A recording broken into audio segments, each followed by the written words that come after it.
Hi there and welcome to another Raid Shadow Legends video. I'm IceMan and today we're going to be doing a guide video on one of the OG champions of the game. He's been around probably since its inception, if not certainly longer than I have. And yeah, he's Royal Guard. He's an epic attack based champion with the High Elves faction. And yeah, he's a pretty cool champion, decent looking champion. Not one of the best skins in the game, but certainly not one of the worst. And he looks pretty cool. And yeah, let's dive into it, shall we? So, yeah, I know I'm using OG terms like gangster and all that stuff. I literally don't even know what it means, to be honest. OG, old school. We'll say old school, shall we? He's an old school champion. That one I actually know what the hell it means, so I should use that word. So he's A1 Razor Blade, attacks one enemy and has a 50% chance of placing a 60% decreased defense debuff for 2 turns. The debuff chance can be increased by a further 15%, bringing that up to 65. It's pretty solid for an A1. It's only a single target, but still it's a great move. This is his big money ability. It's A2 takedown, attacks all enemies. Damage increases according to enemy max HP. He's, yeah, guys, boys and girls, he is one of the max HP champions. So the likes of Coldheart, Septimus, Husk, him, Seer. There's also a couple of others nobody ever uses, like the Defiled Sinner or somebody, because they're crap, quite frankly. But he's one of these guys who's been around for ages. You don't hear too much about him these days. Obviously, we've got all these new champions coming to the game. They're shiny, they're new. So that's what you hear about all the time. I thought I'd do an up-to-date video on this guy.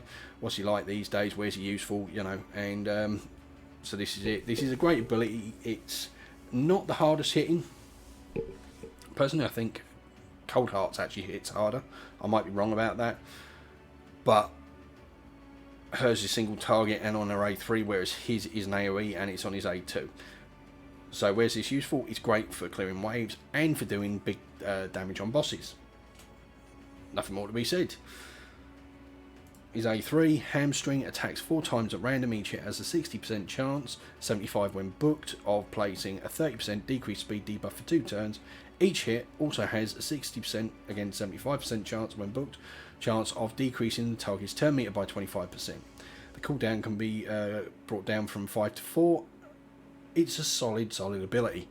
The only problem with it is it's 4 times at random. I'm not a big fan of at random abilities. It's one of the reasons I don't use him a hell of a lot, and he sits in my vault most of the time, to be honest, on my account with what I have. However, you pull this guy early on especially, he's going to help you in spiders.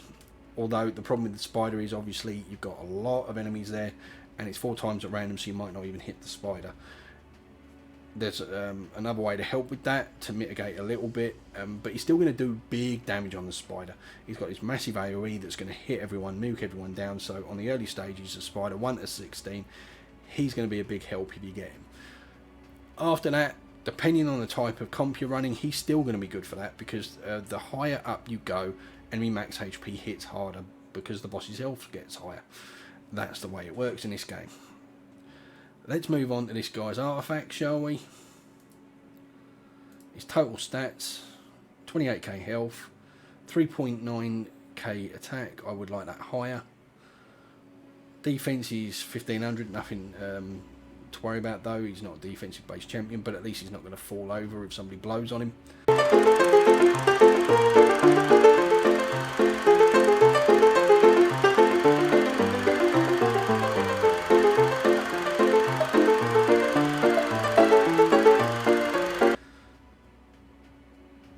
161 speed, bit low, but I built him for damage, so that's why the speed's a bit low. I'd have to lose some damage to get the speed higher, so it's doing the best you can with what you got. Crit rate 94, again I'd like that at 400, but you do what you can with the gear you've got. 232 quick damage is one of the higher quick damages I have on a champion. Yes, his accuracy is a bit high at 297. There's a reason for this. People keep commenting on my videos saying, oh yeah, put all this attack on champions. I'm building champions to do the hard Doom Tower. I'm not even on the hard Doom Tower properly yet. Well, I'm doing it a little bit, but only the lower stages. I'm trying to build champions so that I can do hard Doom Tower, because it is the latest content in the game. This is why I'm building champions this way.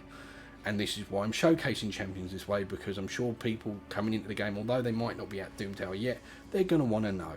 And that's how I'm building the guys. Anyway, so that aside, obviously he is not quite there for hard Doom Tower. He's sort of in between the accuracy required for normal and hard. I need to change up his gear a bit for that, but I'll get around to it at some point. So, he's a bit overgeared for what I'd usually do, but that's because I wasn't actually necessarily going to do a guide on this guy. I didn't build him specifically to do a guide on him. This is the way I had him built.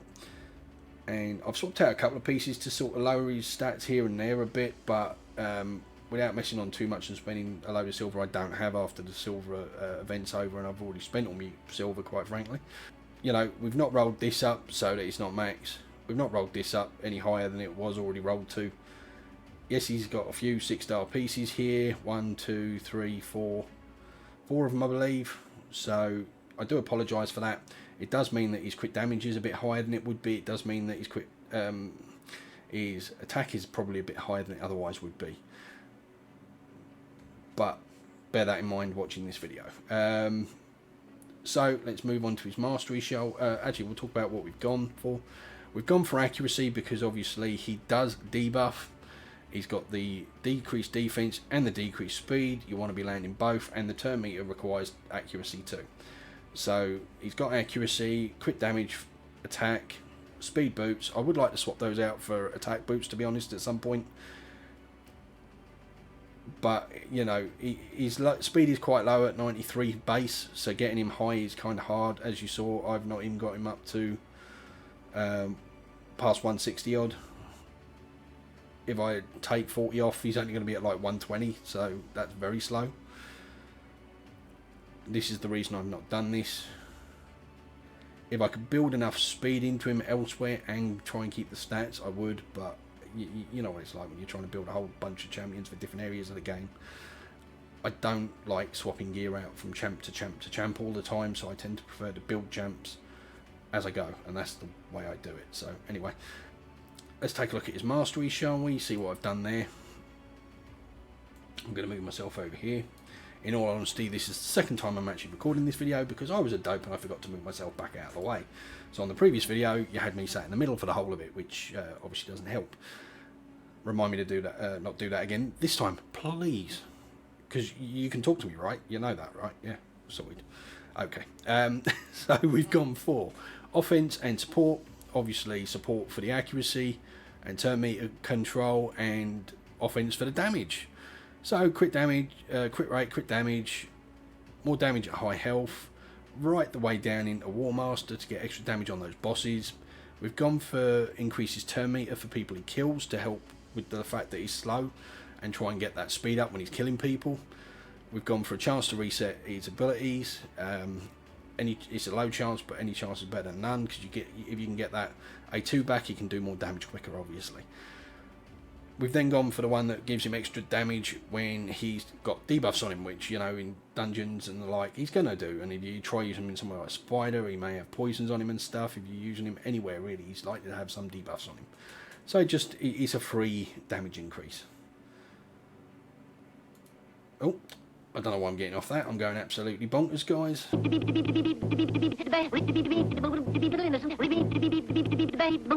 So, on the support tree, we've gone for accuracy into increases turn meter when one of the debuffs that he casts expires. Again, to help him go that little bit faster since his speed's so slow.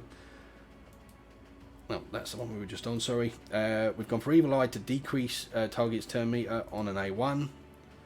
And then chance to make those abilities, debuffs last a little bit longer with Master Hexer. So that's how we've done that, and I'm now going to move myself out of the way before I forget. You reminded me, right? Sure, yeah. So, now let's take this guy into some content again. Okay. So we're going to start off with the place I feel he's most viable. Actually, no, you know what? No, we're not. We're going to start off with a place that he can be useful. Like I say, you're probably better off with this guy. Lower end initially, and then higher end he's going to do it, but you're going to want other hard-hitting enemy max HP champions like Septimus, Coldheart and the like with him. At which point, I think my fastest run ever on Spider was that sort of comp, where basically I had something like 2 Coldhearts, him, Septimus, and a decreased defense champion in there to lead them off. Yes, you can do it some very fast runs that way. The only problem is, A, it requires some very high stats, damage-wise, to really take advantage of it, and B, if you do not manage to kill the spider, he comes at you, and because you've got no support, you'll die, and then it's a fail. So I found the success rate was too low for my liking, so hence I've gone with the sort of comp that I tend to use. So this is the comp we've got, a sort of more traditional HP burn comp. So we've got Elder Skarg in there for the HP burn.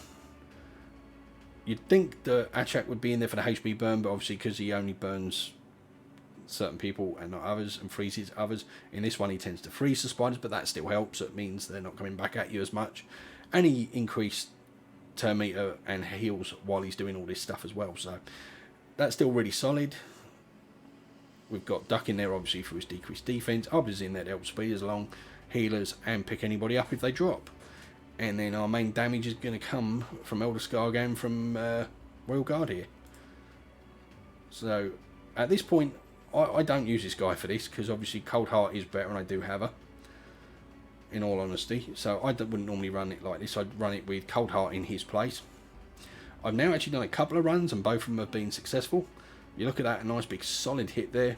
That's a quarter of the spider's health gone straight away. What you tend to find with this one, it doesn't happen that way with Coldheart, is she'll keep the turn meter down and it tends to be a bit of a quicker run. With this guy, the spider's going to heal up, and then we've got 2 turns to take him down before he heals up again, which usually we manage to with this comp.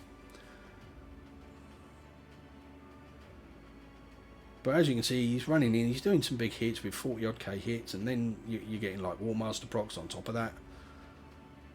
So you're looking at probably on average between 80 and 120k hits, even on his A1.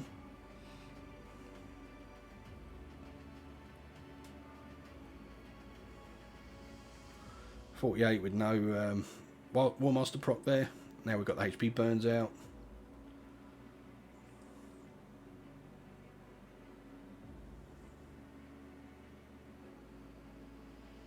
Take down 1.5 million. Now that's a solid hit. 1.5 million.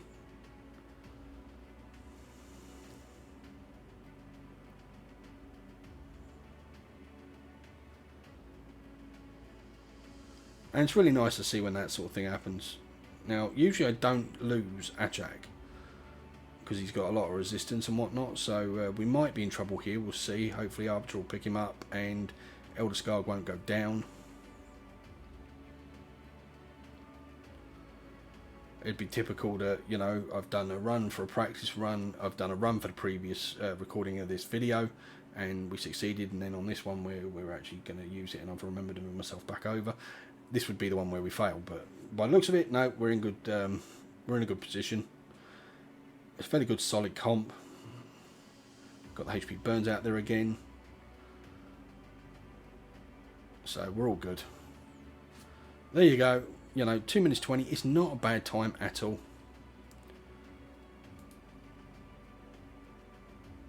Accuracy with speed. I'll keep that. So that's the spider out of the way. Let's take him into the other place. I really like him. Now, Fire Knight's Castle, on lower affinities, it can help you with the turn meter, but he's not going to help you that much with the shield, because none of his hits are a multi-hit. It's a single target A1, then he does a multi-target, but still single hit A2. The A3, actually, to be fair, his A3, when you're on the Fire Knight, will help with the shield if it's up. But to be honest, you don't really want to be using that on the shield, because you want that to actually decrease his turn meter when the shield's down. So it's a bit hit and miss there. It's certainly not one of his best places, but if you're really struggling for people that do turn meter control, he can help you there if need be. So we'll put him in. was just about to record my next video with Queen Eva when I realised that I needed to re-record this one because I'd messed up. Look at that, nice solid hit, takes down, or nearly takes down the entire wave. And that's where he's really useful here. He does some big, decent hits against the dragon. He nukes that first wave. The second wave, not so much. But by then, obviously that ability is on cooldown, and your decreased defense and decreased attack aren't necessarily out there.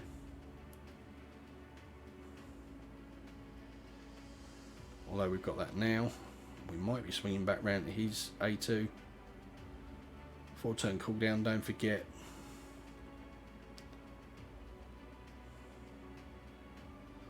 Let's slow it down a bit here.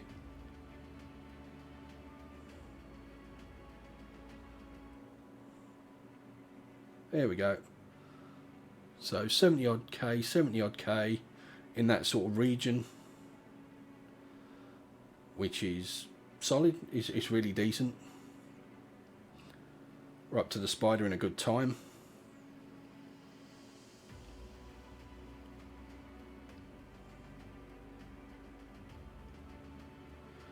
You'll find many people will actually use somebody like Royal Guard if they're not using, say, somebody like Xavier with a poison explosion, or an Elnarl or somebody like that. With a Kaimar for speed runs on this, your next best for actually getting some pretty decent fast runs and nuking through those waves is Royal Guard's a go-to champ for a lot of people. So real solid time, only 17 seconds behind my fastest. That's a load of crap, let's get rid of it. So let's look at the damage. He actually did the most damage here, more than Coldheart, even though she's actually putting some poison on the boss as well as doing her big hit. Xavier puts all those poisons out there and does some pretty solid hits herself. Royal Guard here still took the biscuit and did 1.5 million damage. So, you know, really solid, as you can see. Next up, we're going to show you him in the Doom Tower, I think. So we'll show him here in this run. Yes, I know this is very low in the hard Doom Tower. I could take him to normal Doom Tower, but I think the hard Doom Tower automatically is higher than the low. Any part of the normal Doom Tower. I could be wrong with that. But you'll see what he does here anyway. He still shows it. And shows the benefit he brings. So there you go, he nukes down the wave. Personally would have preferred he saved that for the boss, mind you. So he's not going to do his big hit for another 4 turns. So there you go, we've got a good chunky hit there. Obviously they've gone out of their way to actually mitigate the damage that the max HP hitters can do on all these Doom Tower bosses. Which is a bit annoying to be fair, but you know.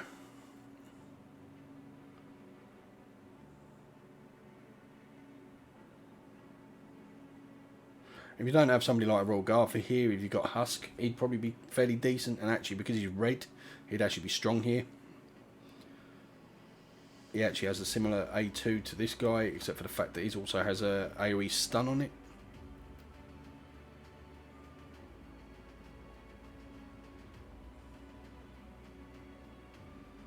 So, that's what he does in a nutshell, basically, guys. He's a big hard hitter. He's best used in dungeons to my mind, although he'll do fairly solidly for you in clan wars as well. Clan wars? Faction wars? I'm going nuts. To be fair, he could probably do okay for hits for you on the clan boss, but his defense isn't the highest. But again, it's not the weakest either. And he doesn't bring much else to it, although he does actually have that decreased defense, even if it's not the highest chance to land it. So decreased defense on his A1, plus he's got the big enemy max HP hits. So you know that's pretty solid, to be fair. You know, he's going to do some decent damage for you if you want to use him for the clan boss. He's not the best out there, but he's certainly not the worst. Arena, again, he's okay. His turn meter comes into more play there because obviously it's 4 hits at random and stuff, so you've got more chance of putting decreased speed out on more people and dropping their turn meter. Obviously, enemy max HP does not work so well against other players because their HP is not as high. But he still hits pretty decently and he's okay. He's just not one of my favourites for it. But again, that might be also down to the way I built him. I built him for dungeons. I've not built him for the arena. So I'm not going to see the best use out of him if I go and put him with this build in the arena. And that's the thing to bear in mind. You need to really sort of pick a place for him, because an arena mastery that's one thing I do wish Plarium would actually introduce to this game, as many other games have done, where you can swap out builds for champions. They could do a similar thing here, where so long as you farm up the scrolls, they should give you an option whereby if you're willing to farm up the scrolls a second time for a champion, you can actually swap, have a different set of masteries so that you can use them in different places. That would actually be really cool. And you could have like build 1, build 2, and then you could have champions set for the arena and set for the set for more general content, dungeons and the like. That would be a nice feature for them to introduce, to be honest. So all in all, he's a really cool champ. He's really solid, big hitter, big wave clearer. He's definitely not somebody to forget about just because we're getting all these new shiny new champs into the game. I really hope you've enjoyed this video. If you have, please give it a thumbs up. It lets YouTube know it was a good video and more people should watch it. And you know, if you like my content, please hit that subscribe button, ding that bell, and you'll get notified next time I upload a video. Thank you for watching, and I will catch you in the next video. Okay, bye.